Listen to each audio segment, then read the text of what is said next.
Anthony Joshua. Oh, Anthony Joshua. Oh, Anthony Joshua. Let's go!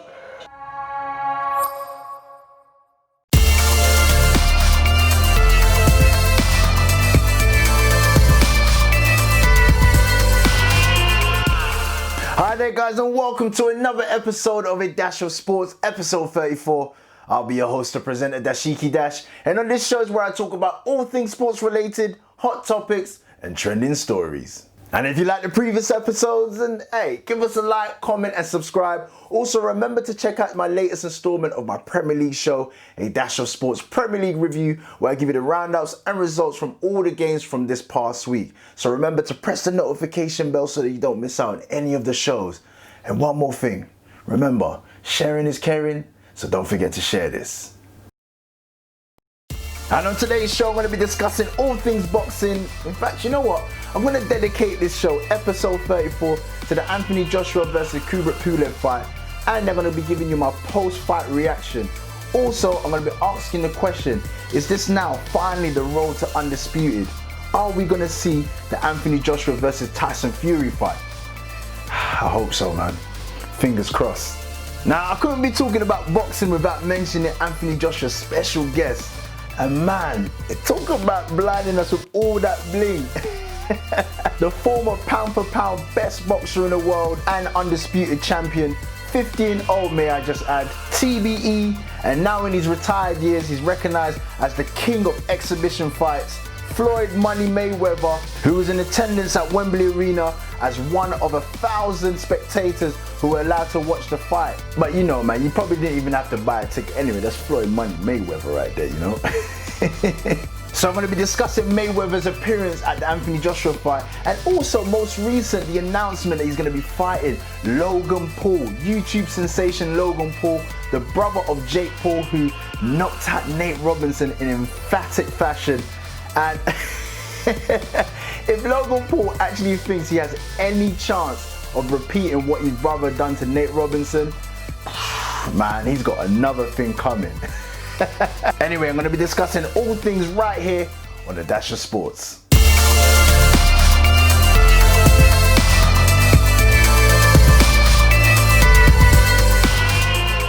Anthony Joshua.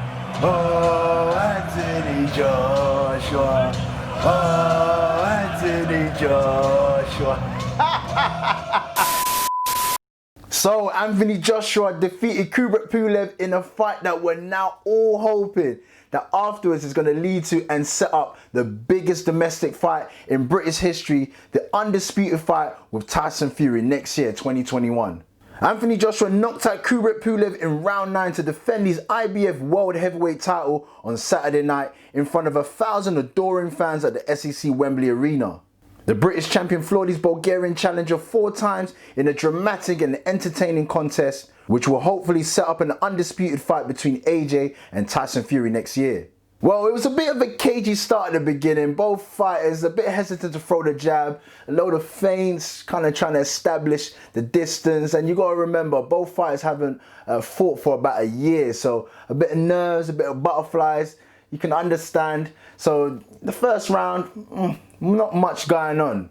The fight finally exploded into action in the 3rd round as Joshua hammered Pulev with a right hand and followed up with a flurry of power punches. The Bulgarian initially laughed in response, but then turned his back and was smashed into the ropes by a follow-up combination, which then prompted a count from the referee. Now usually that's a telltale sign that you're done. You're no longer coherent, you're dazed, and you want to give up. Luckily enough, the referee, he was lenient, man, because usually I've seen in fights where they just call the fight off and it's done. Remarkably, and with a bit of leniency from the referee, he recovered to his feet for the 2nd time and survived the round. At the start of the 4th round, Anthony Joshua ensured that he would not maybe suffer the same defeat that he did to Andy Ruiz. So the 4th round was the round that he was quite cautious, knowing that Pulev was still strong, still up on his feet, and that was actually one of Pulev's best rounds. Joshua's cautious approach followed into the 5th round, which then opened up opportunities for Pulev to land 2 significant right hands. This then allowed Pulev to gain a bit of confidence and had the champion on a back foot. Now in the 7th, I call this the uppercut round because Anthony Joshua was just going for the uppercut. 1, 2, 3, about 4 uppercuts in a row. I don't know what DVDs he was watching, Mike Tyson DVDs, but he kept throwing the uppercut. I was like, man. But hey, a couple landed flush. Some, you know, he missed. Some just grazed his face, but he was determined to throw the uppercut. Pulev enjoyed a bit of success as he caught Joshua with a right hand in the 8th, which appeared occasionally dangerous. But unfortunately for the Bulgarian, 3 minutes later, the fight was done, as AJ found another knockdown in round 9 from a series of uppercuts that he was throwing throughout the whole fight, and then ended the fight with a brutal right, which then sent Pulev down for the count. And by now, this was the 4th time that Pulev had been sent crashing down to the canvas, and man, on this occasion, he weren't going to make it. And I don't blame him. I don't blame him, because the 2-piece combo that he received with no drink, my goodness, it reminded me of how Lennox Lewis, you remember Lennox Lewis versus Rockman 2, how he dispatched him with that combo, 1-2, like it was so clean that you heard the sound effect of the punch. From the time I heard that, that was it, man. KO. He was out. And then during the post-fight interviews, Joshua was a bit, I would say, somewhat reserved. Like, I'm not the biggest fan of his, you know, post-fight chat, and he usually comes up with all these cliches and stuff like that. But he kept it short and simple, short and sweet. You know, thanked the fans. But most of it was just like, you know, like, he kept his game plan. He was very much focused because they've been out of the ring for about a year. And it's just like, you know, the talk was over in it. Less talk, more action. And that's what he was about. Just less talk and more action. And then they continued to ask him about Tyson Fury. And he was, you know, it wasn't so forthcoming with like him wanting to fight Tyson Fury. Not because he's scared or anything like that, but he made it clear that, listen, he's just taking one fight at a time. Until they make that fight happen and it's solid and they've signed and sealed and delivered, then he'll be able to talk about it. But up until that time, you know, he just has to deal with one fight at a time. And then he handed it over to Eddie Hearn, who was then continuously just, you know, telling the fans that that's the fight that they want. They're going to do everything that they can, all they can, to try and make that fight happen. And the public and, you know, 1,000 of the fans that were in attendance were also screaming at the fact that they wanted Tyson Fury versus Anthony Joshua. Anthony Joshua versus Tyson Fury. That's the fight that the public wants to see.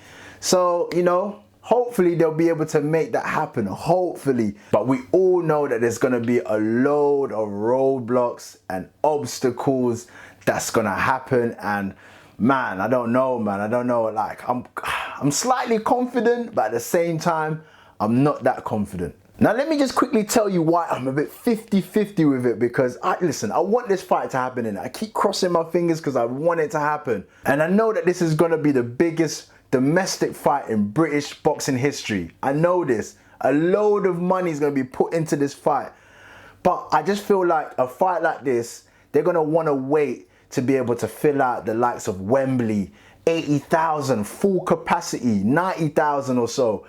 And I just don't think next year, with all of this, you know, with all that's going on with this COVID and business, I can't see that happening. And then along the way, if that fight doesn't get signed up, along the way there's going to be a few hiccups. You got the likes of Usyk, who's waiting on the wings, and he's waiting for his opportunity because he's now mandatory.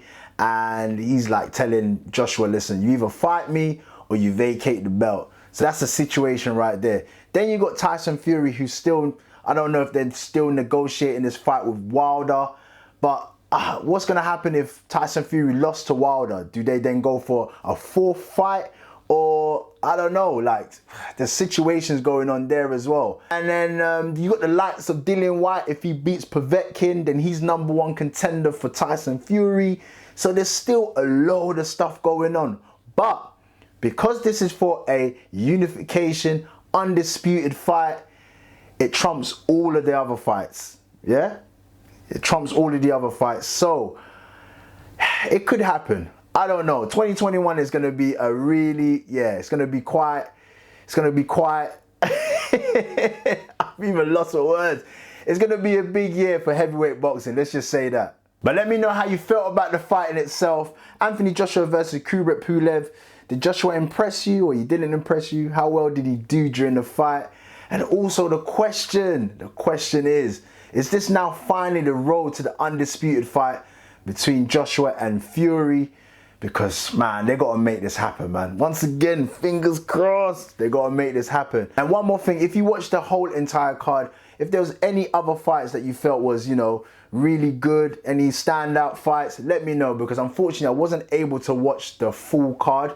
So I would love to know who else, you know, was kind of eye-catching and all of that. So put your comments down below and let me know. Appreciate it. And then moving on to Floyd Money Mayweather, TBE, as he was a surprise guest at Ringside watching Anthony Joshua versus Kubrat Pulev at the SEC Wembley Arena in London. Now, nobody even knew that the retired 50-0 pound-for-pound star was even in the country until he posted on his Instagram story announcing that he'll be in attendance. So Mayweather posted a picture on his Instagram story when Anthony Joshua went to Las Vegas to visit him years ago and captioned it with, "Headed to support my brother Anthony Joshua." And then within an hour, you know Mayweather, he's a jet setter. He was then seen arriving at the arena. And then he ended up having a chat with Sky Sports saying, "It's always good to see some great boxing. The UK is a great place, so many great fighters." And then went on to say, "I'm proud of Anthony Joshua, lights, camera, action." And then Floyd Money Mayweather, being the flamboyant man he is, he was ringside, best seat in the house, watching what was going on in the ring. And then post-fight, Anthony Joshua obviously climbed down from the ring and went and caught up with Money Mayweather. They chopped it up, they spoke. And the funny thing was, the post-fight interview, they asked Joshua, it was like, "What was you lot talking about? Did you even know that, you know, Mayweather was here?" And he was like, "Yeah, man, I couldn't miss him because he was blinding me with all that bling." But it's good to see Mayweather in the UK. Obviously, he's catching up with Joshua. They're supposedly good friends. Joshua goes out there to America, goes out there to Las Vegas, catches up with him in his gym. And as you've seen now, vice versa, Mayweather's come down to the UK to check on Joshua's fight, admiring what he saw, an absolutely devastating knockout by Anthony Joshua. Now, that's not the only headline that Mayweather has created or been involved with. As for last week, Mayweather announced that he'll be fighting the YouTuber Logan Paul, brother of Jake Paul, in an exhibition bout on February the 20th, 2021, next year. Mayweather has been retired since 2015, only coming back to beat Conor McGregor in 2017. He also travelled to Tokyo for an exhibition bout with kickboxer Tenshin Nasukawa at the end of 2018. In the aftermath of that easy win, Floyd said he's open for further exhibitions. Rumours have been swirling on social media for around about 2 months now, suggesting that the bout with Logan was a done deal. However, it was reported that Floyd had been approached about the exhibition, but was leaning towards a no. Now that he's confirmed it, man, this is going to be crazy. Now, first and foremost, these exhibitions that Floyd Mayweather is involved in, I can best describe them as like WWE. They're predetermined. The closest thing I can say is like WWE, AEW, it's wrestling, isn't it? It's sports entertainment. There we go. That's the best way to describe it. Sports entertainment, so it's predetermined, and Mayweather is just picking up mad peas. Mad peas. Logan Paul, Jake Paul, your KSIs, all of these YouTubers that have been fighting lately are picking up big money from these YouTube events, or however they're going to promote it. They're picking up a load of money. So if Floyd Money Mayweather is involved in this, you know, there is a bag, a large, a huge, a humongous bag to pick up. Now, the only thing about this, if this was at least a tad competitive, you know, the whole Conor McGregor fight, although I knew that Conor McGregor had no chance of beating Money Mayweather, but, you know, they drummed it up enough for you to be like, yo, man, MMA fighter, you know, he's been cleaning up there, might be able to do something. Yes, but Logan Paul, man, have you seen him against KSI? And plus, he's not even the best Paul brother. Jake Paul is better than Logan Paul, but still, it's not even in comparison. You're fighting, you know, pound for pound, the best fighter that's ever lived, 15-0 TBE, and yeah, man, it's going to be very hard to convince people that this is going to be worthwhile. the question I want to ask you guys, are you going to be watching it? Are you going to be invested to watch it? For me personally, no, I'm not watching it. And I'm a Floyd Money Mayweather fan, and I'm in favor of a load of stuff that he does. He even recently mentioned on the Shannon Sharp podcast, Club Shay Shay, that for him, he's just using boxing as a means of making money, you know, at the end of the day. Like, he compared himself to other moguls or other people that are still within their industry. Although they may be retired, they're still within their industry and they make money. So the way that he can make money is by making appearances, you know, public appearances, and also holding exhibition fights. And he's saying, why not? I do not begrudge him. This is why he's being called the exhibition king. Mike Tyson is doing it now, obviously with the over 50s. So listen, let them do what they're doing. People got to make their peas out here. People got to make their money. But if you're then asking for us to be invested and to watch, it's going to be, for me personally, I can only speak for myself. It's going to be very hard to convince me to stay up over here in the UK, staying up late, early hours in the morning even, to watch Floyd Money Mayweather and Logan Paul. Nah.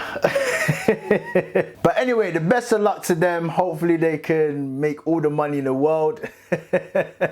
Good luck. But let me know what you think about the whole situation. Put your comments down below. How do you feel about this announcement? Floyd Money Mayweather versus Logan Paul. And man, like I said, I'm not watching it. But let me know how you feel. Put your comments down below and let me know. And with that being said, I'm going to leave it there for today. Thank you so much for watching. And if you made it this far into the show, oh man, you guys, you know, you're the real ones.